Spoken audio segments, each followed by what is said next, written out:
Welcome back to Cobb Prairie's Meditation and Prayer Time. I'm Carly, and I'm glad you're here today with us. We're going to talk today about influencing others by changing ourselves. My thoughts today come from a book called Mystic Pearls of Red Feather. And there's just a brief meditation here, a daily affirmation. When you change those around you, things change. When you are incorporating new, expanding ways of being, they are still not comfortable. Because they are not comfortable, they are not fully embraced. And because they are not fully embraced, they cannot show up outside of you as a reality. When you make these expanded ways of being your reality no matter what will show up outside of you is the person reflecting spirit. That is why when you work on yourself and start shifting and changing, people around you will begin shifting and changing and growing as well. Have you ever walked in the house at the end of the day and maybe you've had a rough day? Or maybe the person coming home has had a rough day and you're having a great day. Everything starts escalating. You know, the kids start screaming, the dogs start barking, things start slamming. What if you just paused, just for a minute, and thought about the fact that while they're grumpy and it can influence you, it could go the other way around. You have the choice to influence them by not letting what's going on with them influence you. We have that power. We have the power to share, and we have the power not to engage. If you choose to acknowledge what they're going through and choose to send them a little prayer of peace and calm, and maybe give them a little space, that allows them to work through their stuff without drawing you in. What if you grab onto your love for them and instead show them compassion for the fact that they had a bad day and not judge them for being out of sorts? What if you choose tolerance to their moment of weakness for acting out some of their negative emotions? What if you instead offer them a smile and give them a little space to release their frustrations from the day without engaging in it? Why don't you give them a chance to absorb your joy? Don't worry, they can't take it all. The Spirit is an absolutely unlimited source of joy and energy, and you have plenty to share. Knowing that each person has a different type of trigger for acting emotionally is really important, especially with the people you know well and work with and family. There are 2 books that can be really helpful. One is The 5 Love Languages by Gary Chapman. Another one I read that I feel really helped me understand what it looks like when somebody's triggers are being triggered. That was The 5 Elements by Dondi Dolan. Knowing what upsets your friends and family and yourself can go a really long way to changing how you react to those emotions. Whether you act positively or whether you join into the negative emotion.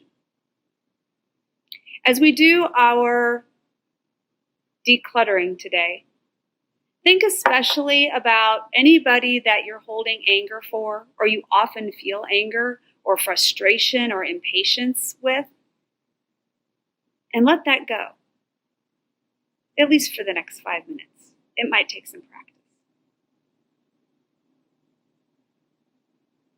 In a few minutes, we'll come back from our meditation and sit time, and I'll send you off with a prayer.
Welcome back.